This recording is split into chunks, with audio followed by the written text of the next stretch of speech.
DD Punjabi देख रहे सारे ही दर्शकों का बहुत बहुत स्वागत। मैं हाँ वंदना खन्ना ते लैके हाज़र हो गया जी प्रोग्राम खास खबर एक नज़र।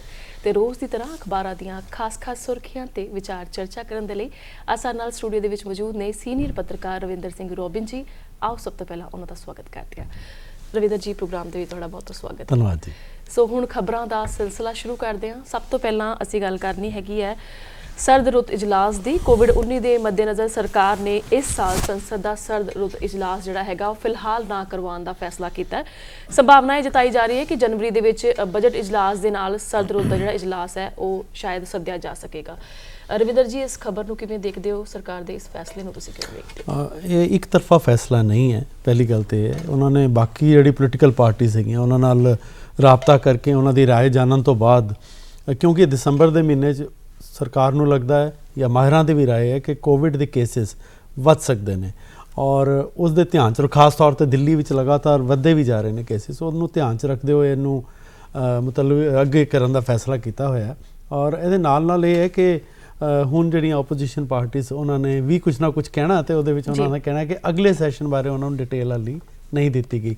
लेकिन सरकार के ओवरऑल फैसले विच सारियां पार्टियां शामिल ने। ये नाल यह जरूर है कि कुछ पार्टीज़ जड़ियाँ लगातार डिमांड कर रही सीगियां कि किसानों का जोड़ा बिल है वो स्पैशल सैशन बुला के या इस वाले सैशन में उहदे ते गलबात चर्चा होएगी, वो हुण नहीं हो पाएगी। वो हुण जदों अगला सैशन आएगा उदों तक अगर इहदा हल निकल आंदा तो ठीक है, नहीं तो उहदे विच भी इहदे बारे गलबात जरूर होएगी। जी अगली खबर जिहड़ी हैगी है खेती कानूनों के नाल जुड़ी हुई है। प्रधानमंत्री श्री नरेंद्र मोदी ने कहा है कि वो 24 घंटे किसानों के नाल गलबात करने के लिए तैयार ने और उस दिन उन्होंने ये भी कहा कि किसानों को गुमराह करने दीयां साजिशां जिहड़ियां ने वो हो रही ने। किवें वेखदे हो प्रधानमंत्री के इस बयान नूं, की लगता है इस खबर ते की राय है तुहाडी? प्रधानमंत्री कल जो गुजरात गए सी और उत्थे वो किसानों को मिले भी ने। उस पिक्चर विच ज़्यादातर जिहड़े किसान जिन्होंने मिले ने पिक्चर तो दिखाई गई है कि जिहड़े गुजरात विच पंजाबी किसान ने जिहड़े उन्हां नाल मुलाकात विच उन्हां नाल गलबात राहीं वो दिखाई गई है।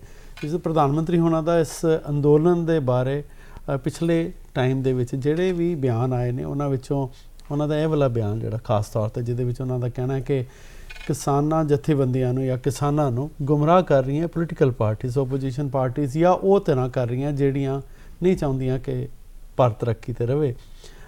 मैं तुहानूं इहदे च दस्सां कि इहदे विच जिहड़े किसान यूनियनस हैगियां उन्होंने जिन्नी भी पोलिटिकल पार्टीज़ हैगियां उन्होंने एक लांभे करके रखिया। खास तौर पर इस अंदोलन में 3 महीने के करीब हो चलिया, 20 दिन दिल्ली हो चले ने उन्होंने। तो मजबूरन पोलिटिकल पार्टीज़ नूं जिन्नी भी राजनीतिक पार्टियां नूं, क्योंकि वो उन्होंने वोट बैंक भी चाहिए तो गल भी रखनी है, वो बाहरों सपोर्ट कर रहे हैं। उन्होंने स्टेज पर चढ़न की कोई आग्ञा नहीं दी गई। और यह जरूर है कि पोलिटिकल पार्टी उन्होंने मार्जनलाइज कर दी जिन्नियां भी पोलिटिकल पार्टीज़ हैगियां। तो हुण वो पोलिटिकल पार्टीज़ अपना अपना रुख रख रही हैं किसी न किसी तरीके।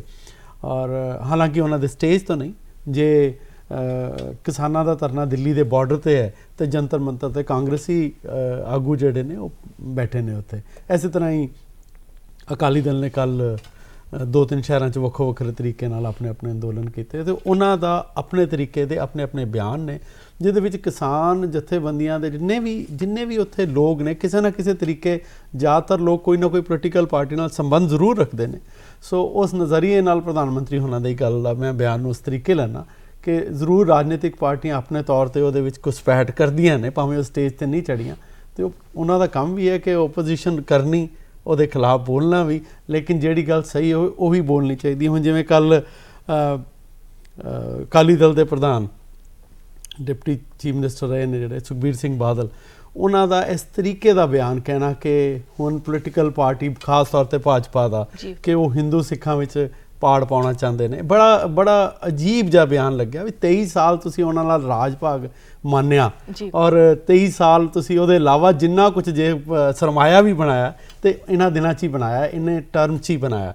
तो अचानक उन्होंने लग्या कि नहीं भाजपा तो जिहड़े सोसाइटी नूं ब्रेक करना चाहती है, पहलां क्यों नहीं इन्होंने लग्या, 23 साल अचानक लग्या। सो इस तरह के गुमराहकुन बयान नहीं देने चाहिए, एकजुटता दिखानी चाहिए है हर हालत में। अगर किसानों के कानून उन्होंने नहीं ठीक लगे वो कोई गल कर सकते हैं, लेकिन सोसाइटी नूं ब्रेक करने की गल करते एक कतई भी ठीक नहीं है। और क्योंकि तुसीं ये वेखो कि पंजाब काले दिन वेख चुका है ਉਹਨਾਂ ਕਾਲੇ ਦਿਨਾਂ ਵਿੱਚ ਵੀ ਜਿਹੜੀ ਇਕਜੁੱਟਤਾ ਹੈ, ਜਿਹੜੀ ਬੌਂਡਿੰਗ ਹੈ, ਬੜੀ ਸਟਰੋਂਗ ਰਹੀ ਹੈ ਔਰ ਅੱਗੋਂ ਵੀ ਰਹੇਗੀ, ਉਮੀਦ ਹੈਗੀ ਹੈ। ਤੇ ਮੇਰਾ ਖਿਆਲ ਹੈ ਇਸ ਤਰ੍ਹਾਂ ਦੇ ਬਿਆਨਾਂ ਨੂੰ ਵੀ ਸੰਭਲ ਕੇ ਬੋਲਣਾ ਚਾਹੀਦਾ ਔਰ ਮੈਨੂੰ ਲੱਗਦਾ ਪ੍ਰਧਾਨ ਮੰਤਰੀ ਉਹਨਾਂ ਦੇ ਵੀ ਇਹ ਬਿਆਨ ਜਿਹੜੇ ਸੀਗੇ ਉਹ ਵੀ ਸ਼ਾਇਦ ਇਸ਼ਾਰਾ ਕਰਦੇ ਹੋਣ ਕਿ ਇਹੋ ਜਿਹੀ ਗੱਲ ਨਹੀਂ ਕਰਨੀ ਚਾਹੀਦੀ। ਜੀ ਬਿਲਕੁਲ, ਇਸ ਦੇ ਨਾਲ ਹੀ ਅਗਲੀ ਖਬਰ ਦਾ ਰੁਖ ਕਰਦੇ ਹਾਂ। ਕਿਸਾਨੀ ਸੰਘਰਸ਼ ਦੀ ਗੱਲ ਕਰੀਏ, ਕਿਸਾਨ ਜਥੇਬੰਦੀਆਂ ਦੀ ਗੱਲ ਕਰੀਏ ਤਾਂ ਉਹਨਾਂ ਦਾ ਕਹਿਣਾ ਹੈ ਕਿ ਉਹ ਕਾਨੂੰਨ ਜਿਹੜੇ ਰੱਦ ਕਰਵਾਉਣ ਦੀ ਮੰਗ ਤੇ ਕਾਇਮ ਨੇ, ਉਹ ਇਸ ਮੰਗ ਨੂੰ ਵਾਪਸ ਨਹੀਂ ਲੈਣਗੇ। ਉਹਨਾਂ ਦੇ ਸਟੈਂਡ ਨੂੰ ਤੁਸੀਂ ਕਿਵੇਂ ਵੇਖਦੇ ਹੋ, ਖਾਸ ਕਰਕੇ ਉਦੋਂ ਜਦੋਂ ਪ੍ਰਧਾਨ ਮੰਤਰੀ ਕਹਿ ਰਹੇ ਨੇ ਕਿ 24 ਘੰਟੇ ਅਸੀਂ ਗੱਲਬਾਤ ਕਰਨ ਦੇ ਲਈ ਤਿਆਰ ਹਾਂ? ਲੇਕਿਨ 5 ਗੇੜ ਦੀ ਮੁਲਾਕਾਤਾਂ ਹੋਈਆਂ, 5 ਉਹਦੇ ਵਿੱਚ ਅੱਗੋਂ ਫਰਦਰ ਇੱਕ ਵਾਰੀ ਰੁਕੀ ਹੋਈ ਹੈ ਮੁਲਾਕਾਤ ਔਰ ਉਸ ਦੌਰਾਨ ਕਿਸਾਨਾਂ ਦਾ ਇਹ ਕਹਿਣਾ ਹੁਣ ਇਸ ਬਿਆਨ ਵਿੱਚ ਕਹਿਣਾ ਕਿ ਉਹ ਵੀ ਇੱਕ ਉਡੀਕ ਕਰਦੇ ਪਏ ਨੇ ਕਿ ਸਰਕਾਰ ਇੱਕ ਹੋਰ ਨਵੀਂ ਪ੍ਰਪੋਜ਼ਲ ਦੇ ਨਾਲ ਆਵੇ। ਇਹਦਾ ਮਤਲਬ ਹੈ ਕਿ ਇੱਕ ਜਿਹੜੀ ਅੱਛੀ ਗੱਲ ਇਹ ਹੈ ਕਿ ਦੋਨੋਂ ਪਾਸਿਓਂ ਗੱਲਬਾਤ ਦਾ ਰਾਹ ਖੁੱਲ੍ਹਾ ਹੈ। ਜੇ ਪ੍ਰਧਾਨ ਮੰਤਰੀ ਕਹਿੰਦੇ ਨੇ ਕਿ 24 ਘੰਟੇ ਲਈ ਉਹ ਤਿਆਰ ਨੇ ਕਿਸਾਨਾਂ ਨਾਲ ਗੱਲਬਾਤ ਕਰਨ ਲਈ ਔਰ ਕਿਸਾਨ ਵੀ ਹੁਣ ਇਹ ਕਹਿ ਰਹੇ ਨੇ ਕਿ ਇੱਕ ਪ੍ਰਪੋਜ਼ਲ ਆਏ ਉਹਦੇ 'ਤੇ ਗੱਲ ਕਰ ਸਕਦੇ। ਹਾਲਾਂਕਿ ਇੱਕ ਪਾਸੇ ਨਾਲ ਨਾਲ ਉਹਨਾਂ ਦਾ ਇਹ ਵੀ ਕਹਿਣਾ ਕਿ ਅਸੀਂ ਬਿੱਲ ਰੱਦ ਕਰਨ ਦੇ ਇਲਾਵਾ ਹੋਰ ਗੱਲ ਮੰਨਣੀ ਨਹੀਂ ਹੈ। ਸੋ ਇੱਕ ਅਬਾਜ਼ਿਦ ਹੋਣਾ ਉਹਨਾਂ ਦਾ ਔਰ ਦੂਸਰੇ ਪਾਸੇ ਪ੍ਰਪੋਜ਼ਲ ਦੀ ਵੇਟ ਕਰਨੀ। ਇਹਦਾ ਮਤਲਬ ਹੈ ਕਿ ਨੈਗੋਸੀਏਸ਼ਨ ਵੱਲ ਗੱਲ ਤੁਰ ਸਕਦੀ ਹੈ। ਜਿਹੜੀ ਗੱਲਾਂ ਉਹਨਾਂ ਨੂੰ ਆਪਣੇ 'ਤੇ ਇੱਕ ਫੀਅਰ ਹੈ, ਆਉਣ ਵਾਲੇ ਕੁਝ ਸਾਲਾਂ 'ਚ ਫੀਅਰ ਹੈ। ਤੁਸੀਂ ਇਹ ਵੇਖੋ ਬੰਨਾ ਜੀ ਕਿ ਝੋਨਾ ਪਿਛਲੇ ਨਵੰਬਰ ਮੈਂ 26 ਤੱਕ ਕਿਤੇ ਪੜ੍ਹ ਰਿਹਾ ਸੀ, 26 ਨਵੰਬਰ ਤੱਕ 300 ਲੱਖ ਏਕੜ 310 ਲੱਖ ਏਕੜ ਦੇ ਟਨ ਖਰੀਦਿਆ ਗਿਆ, ਜਿਹਦੇ ਵਿੱਚ 200 ਲੱਖ ਟਨ ਇਕੱਲੇ ਪੰਜਾਬ ਦੀ ਪ੍ਰੋਕਿਉਰਮੈਂਟ ਹੈ ਜੀ। ਝੋਨਾ ਤੁਸੀਂ ਲਾਇਆ, ਝੋਨੇ ਦੀ ਖਰੀਦ ਜਿਹੜੀ 1 ਅਕਤੂਬਰ ਤੋਂ ਹੋਣੀ ਸੀ ਉਹ 26 ਸਤੰਬਰ ਤੋਂ ਹੋਈ। ਝੋਨਾ ਖਰੀਦਿਆ ਗਿਆ, ਝੋਨਾ ਚੱਕਿਆ ਗਿਆ, ਝੋਨੇ ਦੇ ਪੈਸੇ ਘਰ ਆ ਗਏ। ਉਸ ਤੋਂ ਬਾਅਦ ਮਟਰਾਂ ਦੀ ਫਸਲ ਵੀ ਲੈ ਲਈ ਤੇ ਹੁਣ ਆਲੂ ਲਾ ਲਏ ਜਾਂ ਕਣਕ ਲਾ ਕੇ ਤੇ ਹੁਣ ਧਰਨਿਆਂ ਤੇ ਹੈਗੇ ਨੇ। ਤੇ ਆਉਣ ਵਾਲੇ ਟਾਈਮ 'ਚ ਜਦੋਂ ਮਾਘੀ ਦੇ ਲਾਗੇ ਛਾਗੇ ਜਦੋਂ ਕਣਕ ਤਿਆਰ ਹੋਣੀ ਹੈ ਤਾਂ ਫਿਰ ਬਿਜ਼ੀ ਹੋ ਜਾਣਾ। ਸੋ ਇੱਕ ਫੀਅਰ ਕਿਸਾਨਾਂ ਨੂੰ ਆਉਣ ਵਾਲੇ 2 ਸਾਲਾਂ ਦਾ ਜਾਂ 3 ਸਾਲਾਂ ਦਾ 4 ਸਾਲਾਂ ਦਾ ਕਿ MSP ਲਾਜ਼ਮ ਹੋਏਗੀ ਨਹੀਂ ਹੋਏਗੀ। ਆਉਣ ਵਾਲੇ ਟਾਈਮ ਦਾ ਇੱਕ ਖਦਸ਼ਾ ਹੈਗਾ, ਉਹ ਐਡਰੈਸ ਹੋਣਾ। ਅਤੇ ਮੈਨੂੰ ਲੱਗਦਾ ਕਿ ਜਿਹੜੇ ਜੇ ਕਿਸਾਨ ਵੀ ਹੁਣ ਇਸ ਵੇਲੇ ਫਿਰ ਤੋਂ ਗੱਲਬਾਤ ਕਰਨ ਲਈ ਤਿਆਰ ਹੈ ਅਤੇ ਉਹ ਖਦਸ਼ੇ ਸਰਕਾਰ ਇੱਕ ਮਿਡਲ ਪੱਥ ਜ਼ਰੂਰ ਲੱਭੇਗੀ, ਇੱਕ ਰਿਜ਼ੋਲਵ ਕਰੇਗੀ, ਕਿਉਂਕਿ ਉਹਦਾ ਨੁਕਸਾਨ ਇੱਕ ਅੰਦੋਲਨ ਦਾ ਇਕੱਲੇ ਕਿਸਾਨਾਂ ਨੂੰ ਜਾਂ ਉਹਨਾਂ ਦੀ ਜ਼ਮੀਨਾਂ ਨੂੰ ਨਹੀਂ, ਸਾਰੇ ਸੂਬੇ ਨੂੰ ਹੈ। ਉਹਨੂੰ ਲੈ ਕੇ ਇੱਕ ਐਸਟੀਮੇਟ ਆਇਆ ਸੀ ਅਖਬਾਰ 'ਚ ਕਿ 3000 ਕਰੋੜ ਤੋਂ 3500 ਕਰੋੜ ਰੁਪਏ ਦਾ ਨੁਕਸਾਨ ਹੋ ਰਿਹਾ ਹੈ। ਸੋ ਉਹ ਉਸ ਨੂੰ ਵੀ ਧਿਆਨ 'ਚ ਰੱਖਦੇ ਹੋਣਗੇ ਸਰਕਾਰਾਂ ਵੀ। ਸਾਰੇ ਜਾਣੇ ਚਾਕ ਚੌਬੰਦ ਹੁਣ ਕਿਸੇ ਅਖਬਾਰ 'ਚ ਹੋਰ ਕੋਈ ਖਬਰ ਹੀ ਨਹੀਂ ਹੈ, ਕਿਸੇ ਘਰ 'ਚ ਕੋਈ ਹੋਰ ਚਰਚਾ ਨਹੀਂ ਹੈ। ਚਰਚਾ ਸਿਰਫ ਕਿਸਾਨ ਅੰਦੋਲਨ ਦੀ ਹੈ ਅਤੇ ਸਰਕਾਰ ਤੇ ਅੱਖਾਂ ਹੈ ਕਿ ਕਿਸੇ ਤਰੀਕੇ ਦਾ ਹੱਲ ਕੱਢਿਆ ਜਾਵੇ। ਜੀ ਬਿਲਕੁਲ, ਇਸ ਦੇ ਨਾਲ ਹੀ ਇਸੇ ਮਸਲੇ ਦੇ ਵਿੱਚ ਗੱਲ ਕਰੀਏ ਭਾਰਤੀ ਕਿਸਾਨ ਯੂਨੀਅਨ ਦੀ, ਤਾਂ ਕੱਲ੍ਹ ਉਹ ਖੇਤੀ ਮੰਤਰੀ ਨਰਿੰਦਰ ਸਿੰਘ ਤੋਮਰ ਨੂੰ ਮਿਲੀ ਹੈ ਔਰ ਜਿੱਥੇ ਖੇਤੀ ਮੰਤਰੀ ਨੇ ਇਹਨਾਂ ਕਾਨੂੰਨਾਂ ਦੇ ਫਾਇਦੇ ਦੱਸੇ ਨੇ, ਉੱਥੇ ਹੀ ਕੁਝ ਹੋਰ ਜਥੇਬੰਦੀਆਂ ਨੇ, ਕਿਸਾਨ ਜਥੇਬੰਦੀਆਂ ਜਿਹੜੀਆਂ ਪਹਿਲਾਂ ਵੀ ਖੇਤੀ ਮੰਤਰੀ ਨੂੰ ਮਿਲੀਆਂ ਨੇ ਔਰ ਉਹਨਾਂ ਨੇ ਵੀ ਇਹਨਾਂ ਕਾਨੂੰਨਾਂ ਦੀ ਹਮਾਇਤ ਕੀਤੀ ਹੈ। ਇਸ ਪੂਰੇ ਮਸਲੇ ਨੂੰ, ਇਸ ਗੱਲਬਾਤ ਨੂੰ ਤੁਸੀਂ ਕਿਵੇਂ ਵੇਖਦੇ ਹੋ? ਮੈਨੂੰ ਇਹ ਲੱਗਦਾ ਕਿ ਭਾਰਤੀ ਜਨਤਾ ਪਾਰਟੀ ਕੋ ਇੱਕ ਪ੍ਰੋਮੀਨੈਂਟ ਇੱਕ ਕਿਸਾਨ ਫੇਸ ਕਹੀਏ ਅਤੇ ਇੱਕ ਉਹ ਫੇਸ ਹਾਲੀ ਨਹੀਂ ਹੈਗਾ, ਜਿਹਦੇ ਕਰਕੇ ਜਿਹੜੇ ਕਿਸਾਨ ਨੇ ਉਹ ਸਮਝਣ ਜਾਂ ਮੰਨ ਲੈਣ ਕਿ ਕਿਉਂਕਿ ਇਹ ਪਾਰਟੀ ਨੂੰ ਮੇਜਰ ਤੌਰ 'ਤੇ ਇੱਕ ਇੰਡਸਟਰੀ ਨਾਲ ਰਿਲੇਟਡ, ਸ਼ਹਿਰੀ ਵੋਟਾਂ ਨਾਲ ਰਿਲੇਟਡ ਪਾਰਟੀ ਗਿਣੀ ਜਾਂਦੀ ਰਹੀ ਹੈ। ਹਾਲਾਂਕਿ ਵੋਟ ਉਹਨਾਂ ਨੂੰ ਰੂਰਲ ਬੈਂਕ 'ਚੋਂ ਵੀ ਬਹੁਤ ਪਏ ਨੇ, ਇਹਦੇ 'ਚ ਕੋਈ ਦੋ ਰਾਏ ਨਹੀਂ ਹੈ। ਸੋ ਉਸ ਨਜ਼ਰੀਏ ਨਾਲ ਜੇ ਦੇਖਿਆ ਜਾਏ ਤਾਂ ਇਸ ਵੇਲੇ ਇੱਕ ਕਿਸਾਨ ਚਿਹਰਾ ਲੱਭਦੇ ਨੇ। ਕਿਸਾਨ ਨੂੰ ਕੌਣ ਸਮਝਾਵੇ? ਕਿਸਾਨ ਹੀ ਸਮਝਾਏਗਾ, ਉਹਨਾਂ ਦੀ ਭਾਸ਼ਾ 'ਚ ਹੀ ਸਮਝਾਏਗਾ ਜਿਹੜੀ ਉਹਨਾਂ ਨੂੰ ਗੱਲ ਸਮਝ ਪਾਏਗਾ। ਅਤੇ ਤੋਮਰ ਸਾਹਿਬ ਕੱਲੀਆਂ ਇਹ 34-35 ਜਥੇਬੰਦੀਆਂ ਨਹੀਂ ਹੈਗੀਆਂ, ਹੋਰ ਬਹੁਤ ਸਾਰੀਆਂ ਜਥੇਬੰਦੀਆਂ ਹੈਗੀਆਂ ਜਿਹੜੀਆਂ ਪੰਜਾਬ ਇੰਡੀਆ ਦੇ ਦੂਸਰੇ ਰਾਜਾਂ 'ਚ ਵੀ ਹੈਗੀਆਂ।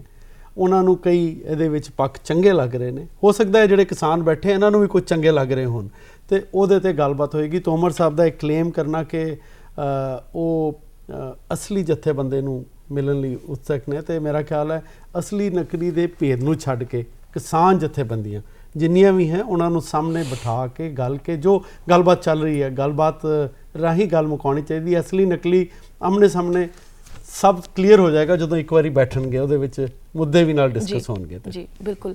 ਅਗਲੀ ਖਬਰ ਜਿਹੜੀ ਹੈ ਕਰੋਨਾ ਮਹਾਮਾਰੀ ਦੇ ਨਾਲ ਜੁੜੀ ਹੋਈ ਹੈ, ਜਿੱਥੇ ਸਿਹਤਯਾਬ ਹੋਣ ਵਾਲਿਆਂ ਦੀ ਜਿਹੜੀ ਦਰ ਹੈਗੀ ਉਹ 95% ਦੀ ਹੋ ਗਈ ਹੈ। ਉੱਥੇ ਹੀ ਜੇਕਰ ਗੱਲ ਕਰੀਏ ਦੂਜੀ ਲਹਿਰ ਦੇ ਖਦਸ਼ੇ ਦੇ ਵਿਚਕਾਰ ਤਾਂ 5 ਮਹੀਨਿਆਂ ਬਾਅਦ 24 ਘੰਟਿਆਂ ਦੇ ਵਿੱਚ 22,000 ਜਿਹੜੇ ਮਾਮਲੇ ਨੇ ਨਵੇਂ ਦਰਜ ਕੀਤੇ ਗਏ ਨੇ। ਕਹਿ ਰਹੇ ਨੇ ਕਿ 5 ਮਹੀਨਿਆਂ 'ਚ ਸਭ ਤੋਂ ਘੱਟ ਮਾਮਲੇ ਜਿਹੜੇ ਨੇ 24 ਘੰਟਿਆਂ 'ਚ ਦਰਜ ਕੀਤੇ ਗਏ ਨੇ। ਇਸ ਖਬਰ ਨੂੰ ਕਿਵੇਂ ਵੇਖਦੇ ਹੋ, ਖਾਸ ਕਰਕੇ ਉਦੋਂ ਜਦੋਂ ਬਾਰ-ਬਾਰ ਦੂਜੀ ਲਹਿਰ ਦਾ ਖਦਸ਼ਾ ਜਿਹੜਾ ਉਹ ਜਤਾਇਆ ਜਾ ਰਿਹਾ? ਵੰਦਨਾ ਜੀ, ਮੇਰੇ ਮੁਤਾਬਕ ਪਹਿਲੀ ਲਹਿਰ, ਦੂਜੀ ਲਹਿਰ, ਤੀਜੀ ਲਹਿਰ ਦੇ ਜਿਹੜੇ ਫੇਜ਼ਿਸ ਨੇ ਇਹ ਤੇ ਮਾਹਰ ਮੈਨੂੰ ਨਹੀਂ ਪਤਾ ਕਿਸ ਤਰ੍ਹਾਂ ਜੱਜ ਕਰਦੇ ਨੇ, ਪਰ 95% ਜੇ ਰਿਕਵਰੀ ਵੀ ਹੋ ਰਹੀ ਹੈ, 5% ਨੁਕਸਾਨ ਵੀ ਹੋ ਰਿਹਾ। ਜਿਹਦੇ ਘਰ ਦਾ ਨੁਕਸਾਨ ਹੋ ਗਿਆ ਉਹਦੇ ਲਈ ਤਾਂ 100% ਹੈ। ਸੋ ਕੋਵਿਡ ਹੈਗਾ, ਇਹਨੂੰ ਮੰਨ ਕੇ ਚੱਲਣਾ ਚਾਹੀਦਾ, ਢਿਲਾਈ ਬਿਲਕੁਲ ਨਹੀਂ ਚਾਹੀਦੀ। ਔਰ ਜੋ ਗਵਰਨਮੈਂਟ ਦੇ ਮਾਹਰਾਂ ਦੇ ਜੋ ਤਜਵੀਜ਼ ਹੈ ਉਹਨੂੰ ਮੰਨ ਕੇ ਚੱਲਣੀਆਂ ਚਾਹੀਦੀਆਂ। ਪਹਿਲੀ ਗੱਲ ਤਾਂ ਇਹ ਹੈ। ਵੈਕਸੀਨ ਵੱਖੋ ਵੱਖਰੇ ਮੁਲਕਾਂ ਨੇ ਆਪਣੀ ਆਪਣੀ ਪਹਿਲ ਕੀਤੀ ਹੈ। ਰਸ਼ੀਆ ਨੰਬਰ 1 ਤੇ ਆਇਆ, ਅਮਰੀਕਾ ਦੂਜੇ ਨੰਬਰ ਤੇ ਗਿਣਿਆ ਜਾਂਦਾ ਹੈ। ਫਾਈਜ਼ਰ ਕੰਪਨੀ ਦਾ ਜਿਹੜਾ ਟੀਕਾ ਆਇਆ, ਹਾਲਾਂਕਿ ਟਰੰਪ ਹੋਰੀ ਦਾਅਵਾ ਕਰਦੇ ਸੀ ਕਿ ਉਹ ਪਹਿਲਾਂ ਲੈ ਆਉਣਗੇ, ਲੇਕਿਨ ਉਹਨਾਂ ਦੇ ਇਲੈਕਸ਼ਨ ਤੋਂ ਬਾਅਦ ਉਹਦੀ ਅਨਾਉਂਸਮੈਂਟ ਕੀਤੀ ਗਈ। ਔਰ ਭਾਰਤ ਵੀ ਉਹਦੇ ਲਾਈਨ ਵਿੱਚ ਹੈਗਾ। ਭਾਰਤ ਨੇ ਆਪਣੇ ਮੁਲਕ ਵਿੱਚ 60 ਤੋਂ ਵੱਧ ਜਿਹੜੇ ਐਂਬੈਸਡਰਸ ਨੇ ਉਹਨਾਂ ਨੂੰ ਉੱਥੇ ਲੈ ਕੇ ਵੀ ਗਏ ਸੀ ਹੈਦਰਾਬਾਦ। ਔਰ ਵੈਕਸੀਨ ਵਿੱਚ ਜਿਹੜੀ ਪ੍ਰੋਗਰੈਸ ਹੋ ਰਹੀ ਹੈ ਉਹ ਦਿਖਾਈ ਵੀ ਸੀ। ਉਮੀਦ ਹੈ ਕਿ ਜਲਦੀ ਆ ਜਾਏਗੀ ਵੈਕਸੀਨ। ਔਰ ਇਹਦੇ ਨਾਲ ਨਾਲ ਇੱਕ ਗਾਈਡਲਾਈਨ ਤਿਆਰ ਹੋ ਰਹੀ ਹੈ। ਮੈਂ ਪੰਜਾਬ ਦੀ ਗੱਲ ਕਰਾਂ ਤਾਂ ਪੰਜਾਬ ਵਿੱਚ ਜਨਵਰੀ ਵਿੱਚ ਮਹੀਨੇ 'ਚ ਜਿਹੜੀਆਂ ਗਾਈਡਲਾਈਨ ਦੇਣੀਆਂ, ਜਿਹੜੀਆਂ ਹੁਣ ਚੱਲ ਰਹੀਆਂ ਉਹ 31 ਦਸੰਬਰ ਤੱਕ ਹੈ, ਜਿਹਦੇ ਵਿੱਚ ਰਾਤ ਦਾ ਕਰਫਿਊ ਹੈ। ਇਹਦੇ ਇਲਾਵਾ ਕੁਝ ਹੋਰ ਗਾਈਡਲਾਈਨਸ ਹੈਗੀਆਂ, ਲੇਕਿਨ 1 ਜਨਵਰੀ ਤੋਂ ਨਵੀਂ ਗਾਈਡਲਾਈਨਸ ਆਉਣਗੀਆਂ, ਜਿਹਦੇ ਵਿੱਚ ਜਿਹੜੇ ਸਿਨੇਮਾ ਘਰ ਨੇ ਜਾਂ ਬਾਕੀ ਵੱਡੇ ਅਦਾਰੇ ਨੇ ਜਿਨ੍ਹਾਂ ਵਿੱਚ ਲੋਕ ਜ਼ਿਆਦਾ ਇਕੱਠੇ ਹੁੰਦੇ ਨੇ, ਉੱਥੇ ਪੁਆਇੰਟਸ ਬਣਨੇ ਆ। 700 ਦੇ ਕਰੀਬ ਵੱਖਰੇ ਪੁਆਇੰਟਸ ਬਣ ਰਹੇ ਨੇ ਜਿੱਥੇ ਵੈਕਸੀਨ ਕਿਵੇਂ ਲੱਗਣੀ ਹੈ ਅਤੇ ਪਹਿਲੇ ਕਿਹਨਾਂ ਲੋਕਾਂ ਨੂੰ ਲੱਗਣੀ ਹੈ ਉਹਦੇ ਬਾਰੇ ਜਾਣਕਾਰੀ ਦਿੱਤੀ ਜਾਏਗੀ। ਸੋ ਮੈਨੂੰ ਲੱਗਦਾ ਕਿ ਕੋਵਿਡ ਦਾ ਖਾਤਮਾ ਤਾਂ ਹਾਲੇ ਨਹੀਂ ਹੋਇਆ, ਔਰ ਇਸ ਕਰਕੇ ਸਾਨੂੰ ਪ੍ਰੀਕਾਸ਼ਨ ਸਾਰੀਆਂ ਚਾਹੀਦੀਆਂ ਕਰਨੀਆਂ। ਬਿਲਕੁਲ, ਜਿਵੇਂ ਵੈਕਸੀਨ ਦੀ ਗੱਲ ਤੁਸੀਂ ਕੀਤੀ ਤਾਂ ਸੀਰਮ ਇੰਸਟੀਚਿਊਟ ਭਾਰਤ ਦਾ ਉਹਦਾ ਦਾਅਵਾ ਹੈਗਾ ਹੈ ਕਿ ਜਨਵਰੀ ਦੇ ਵਿੱਚ ਜਿਹੜੇ ਟੀਕੇ ਨੇ ਉਹ ਲੱਗਣੇ ਸ਼ੁਰੂ ਹੋ ਜਾਣਗੇ। ਇਹਦੇ ਨਾਲ ਹੀ ਸਿਹਤ ਮੰਤਰਾਲੇ ਦੀ ਗੱਲ ਕਰੀਏ ਤਾਂ ਉਹਨਾਂ ਨੇ ਸੂਬਿਆਂ ਨੂੰ ਚੇਤਾਵਨੀ ਦਿੱਤੀ ਹੈ। ਉਹ ਕਿਹਾ ਹੈ ਕਿ ਇਸ ਗੱਲ ਦਾ ਧਿਆਨ ਰੱਖਣ ਕਿ ਜਦੋਂ ਟੀਕੇ ਲੱਗਦੇ ਨੇ ਵੱਡੇ ਪੱਧਰ 'ਤੇ ਤਾਂ ਉਹਦਾ ਉਲਟ ਅਸਰ ਜਿਹੜਾ ਹੈ ਉਹ ਬੱਚਿਆਂ ਅਤੇ ਔਰਤਾਂ 'ਤੇ ਜ਼ਰੂਰ ਹੁੰਦਾ ਹੈ। ਸੋ ਸੂਬੇ ਦੇ ਲਈ ਤਿਆਰ ਰਹਿਣ। ਇਸ ਖਬਰ ਨੂੰ ਕਿਵੇਂ ਤੁਸੀਂ ਵੇਖਦੇ ਹੋ? ਹਾਲਾਂਕਿ ਜਿਹੜੀ ਟੀਕਾਕਰਨ ਦੀ ਜੋ ਇਹਨਾਂ ਨੇ ਵਿਧੀ ਬਣਾਈ ਹੈ ਉਹਦੇ ਵਿੱਚ ਜ਼ਿਆਦਾਤਰ ਜਿਹੜੇ ਨੰਬਰ ਹੈਗੇ ਆ ਉਹ 50 ਸਾਲ ਤੋਂ ਉੱਤੇ ਦੇ ਲੋਕਾਂ ਨੂੰ ਪਹਿਲਾਂ ਲੈ ਰਹੇ ਨੇ, ਸ਼ੁਰੂਆਤੀ ਦੌਰ 'ਤੇ ਉਹ ਲੈ ਰਹੇ ਨੇ। ਅਤੇ ਉਹਦੇ ਵਿੱਚ ਬੱਚੇ ਅਤੇ 50 ਸਾਲ ਤੋਂ ਘੱਟ ਦੇ ਜਿਹੜੇ ਲੇਡੀਜ਼ ਨੇ ਉਹਨਾਂ ਨੂੰ ਹਾਲੀ ਉਹ ਨੰਬਰ ਵਿੱਚ ਨਹੀਂ ਆਉਣਗੇ। ਔਰ ਜਿਹੜੀ ਇਹਦੀ ਸਾਈਡ ਇਫੈਕਟਸ ਦੀ ਗੱਲ, ਹਾਲਾਂਕਿ ਫਾਈਜ਼ਰ ਜਾਂ ਦੂਜੀ ਜਿੰਨੀਆਂ ਵੀ ਕੰਪਨੀਆਂ ਹੈਗੀਆਂ ਉਹਨਾਂ ਨੇ 100% ਦੀ ਐਕੂਰੇਸੀ ਹਾਲੀ ਨਹੀਂ ਦੱਸੀ ਹੈ। ਸੋ ਜੇ 100% ਐਕੂਰੇਸੀ ਨਹੀਂ ਹੈ ਤਾਂ ਫਿਰ ਸਾਈਡ ਇਫੈਕਟਸ ਵੀ ਹੋਣਗੇ। ਹਾਲਾਂਕਿ ਜਿਹੜੀ ਪਹਿਲੇ ਨਰਸ ਨੂੰ ਕੱਲ੍ਹ ਇੰਜੈਕਸ਼ਨ ਲਗਾਇਆ ਗਿਆ ਨਿਊਯਾਰਕ ਵਿੱਚ, ਉਹਨਾਂ ਨੂੰ ਅੰਡਰ ਆਬਜ਼ਰਵੇਸ਼ਨ ਰੱਖਿਆ ਗਿਆ ਔਰ ਉਹਨਾਂ ਦਾ ਕਹਿਣਾ ਕਿ ਹਾਲੀ ਤੱਕ ਕੋਈ ਸਾਈਡ ਇਫੈਕਟ ਨਹੀਂ ਹੈ, ਕਿਉਂਕਿ ਇਹ ਸਾਰੀ ਦੁਨੀਆ ਦਾ ਇੱਕ ਸਾਂਝਾ ਪ੍ਰੋਬਲਮ ਆਈ ਹੈ ਅਤੇ ਇਹਦਾ ਹੱਲ ਵੀ ਸਾਂਝਾ ਹੀ ਨਿਕਲਣਾ ਹੈ। ਅਤੇ ਸਾਰੇ ਮਾਹਰ ਲੱਗੇ ਹੋਏ ਨੇ। ਸਾਈਡ ਇਫੈਕਟਸ ਵੀ ਜਿਹੜੇ ਹੋਣਗੇ ਉਹ ਗ੍ਰੈਜੂਅਲੀ ਆਉਣ ਵਾਲੇ ਟਾਈਮ 'ਚ ਉਹ ਦਵਾਈ ਵੀ ਇੰਪਰੂਵ ਹੋਏਗੀ। ਹਾਲਾਂਕਿ ਫਾਈਜ਼ਰ ਨੇ ਆਪਣੀ ਬਹੁਤ ਸਾਰੀ ਜਿਹੜੇ ਕੰਸਾਈਨਮੈਂਟਸ 'ਤੇ ਉਹਦੀ ਐਕਸਪਾਇਰੀ ਡੇਟ ਵੀ ਨਹੀਂ ਲਿਖੀ। ਉਹ ਕਹਿ ਵੀ ਰਹੇ ਨੇ ਕਿ ਅਸੀਂ ਨਹੀਂ ਲਿਖੀ, ਲੇਕਿਨ ਇਹਦੇ ਬਾਵਜੂਦ ਉਹ ਚਾਹੁੰਦੇ ਨੇ ਕਿ ਇੰਜੈਕਸ਼ਨ ਲੱਗਦੇ ਰਹਿਣ। ਜੀ, ਇਸ ਦੇ ਨਾਲ ਹੀ ਅਗਲੀ ਖਬਰ ਦਾ ਰੁਖ ਕਰਦੇ ਹਾਂ। ਪੰਜਾਬ ਪੁਲਿਸ ਨੇ ਸਰਹੱਦ ਪਾਰ ਤੋਂ ਡਰੋਨ ਦੇ ਜ਼ਰੀਏ ਨਸ਼ੀਲੇ ਪਦਾਰਥਾਂ ਦੀ ਤਸਕਰੀ ਕਰਨ ਵਾਲੇ 2 ਆਰੋਪੀਆਂ ਨੂੰ ਕੱਲ੍ਹ ਗ੍ਰਿਫਤਾਰ ਕੀਤਾ ਹੈ। ਪੂਰਾ ਮਾਮਲਾ ਕੀ ਹੈ?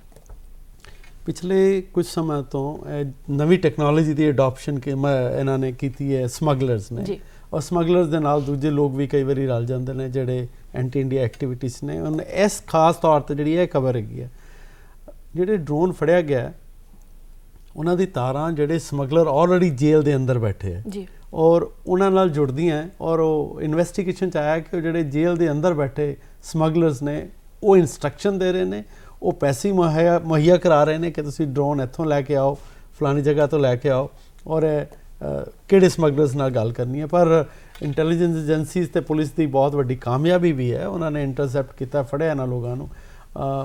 ਲੇਕਿਨ ਇਹ ਹੈ ਕਿ hide and seek the game ਹੈ, ਇਹ ਚਲਦੀ ਰਹਿੰਦੀ ਹੈ। ਸਮਗਲਰ ਆਪਣੀ ਕੋਸ਼ਿਸ਼ਾਂ ਕਰਦੇ ਰਹਿੰਦੇ ਨੇ ਔਰ ਜਿਹਦੀਆਂ ਤਾਰਾਂ ਪਾਕਿਸਤਾਨ ਜੁੜ ਜਾਂਦੀਆਂ, ਔਰ ਜਿਹੜੇ ਪੁਲਿਸ ਵਾਲੇ ਨੇ, ਸਿਕਿਉਰਿਟੀ ਫੋਰਸਿਸ, ਉਹ ਬਚਾਅ 'ਚ ਲੱਗੇ ਰਹਿੰਦੇ ਨੇ।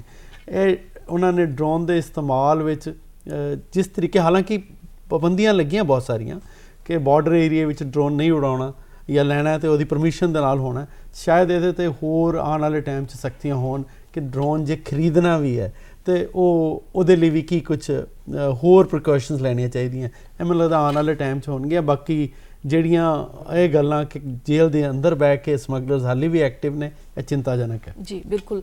ਅਗਲੀ ਖਬਰ ਦਾ ਰੁਖ ਕਰਦੇ ਹਾਂ। ਅਗਲੀ ਖਬਰ ਸੁਖਾਵੀਂ ਹੈ। ਹਰੀਕੇ ਪੱਤਨ ਦੇ ਵਿੱਚ ਪ੍ਰਵਾਸੀ ਪੰਛੀਆਂ ਦੀ ਜਿਹੜੀ ਆਮਦ ਹੈਗੀ ਉਹ ਸ਼ੁਰੂ ਹੋ ਗਈ ਹੈ ਔਰ ਕਹਿ ਰਹੇ ਨੇ ਕਿ ਇਸ ਬਰਡ ਸੈਂਚੁਰੀ ਦੇ ਵਿੱਚ 50,000 ਤੋਂ ਵੱਧ ਪ੍ਰਵਾਸੀ ਪੰਛੀ ਜਿਹੜੇ ਨੇ ਪਹੁੰਚ ਚੁੱਕੇ ਨੇ। ਇਸ ਖਬਰ ਨੂੰ ਤੁਸੀਂ ਕਿਵੇਂ? ਇਹ ਬੜੀ ਸੁਖੇਵੀਂ ਹੈ, ਮੈਂ ਤਾਂ ਕਹਾਂਗਾ ਖੁਸ਼ ਆਮਦੀਦ।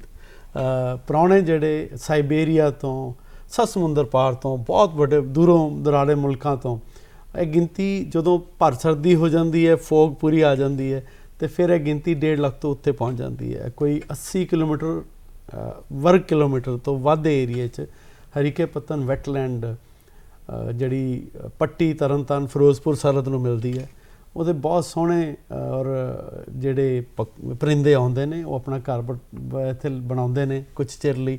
ਉਹਨਾਂ ਦੀ ਆਮਦ ਤੇ ਬਕਾਇਦਾ ਉੱਧਰ ਹਰੀਕੇ ਵਾਲੇ ਪਾਸੇ ਮੈਂ ਵੇਖਿਆ ਕਿ ਬਰਡ ਵਾਚਰ ਦੇ ਇਲਾਵਾ ਜਿਹੜੇ ਲੋਕਲ ਉੱਥੇ ਦੇ ਬਸ਼ਿੰਦੇ ਨੇ, ਰਹਿਣ ਵਾਲੇ ਲੋਕ, ਉਹਨਾਂ ਦੀ ਆਮਦ ਲਈ ਬਹੁਤ ਵੱਡੇ ਪ੍ਰੋਗਰਾਮ ਕਰਦੇ ਨੇ ਉਹਨਾਂ ਦੇ ਵੈਲਕਮ ਵਾਸਤੇ।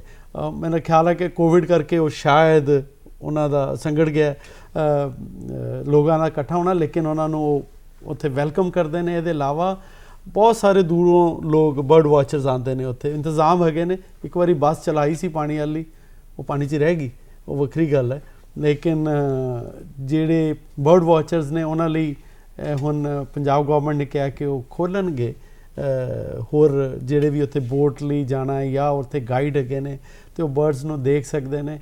ਪੋਚਿੰਗ ਵੀ ਹੁੰਦੀ ਹੈ, ਉਹਨਾਂ ਦੀ ਸ਼ਿਕਾਰ ਵੀ ਹੁੰਦਾ, ਜਿਹਦੇ ਲਈ ਬੋਰਡ ਤੇ ਬਹੁਤ ਸਾਰੇ ਲੱਗੇ ਨੇ, ਪ੍ਰੀਕਾਸ਼ਨ ਵੀ ਲਿੱਤੀਆਂ ਜਾ ਰਹੀਆਂ।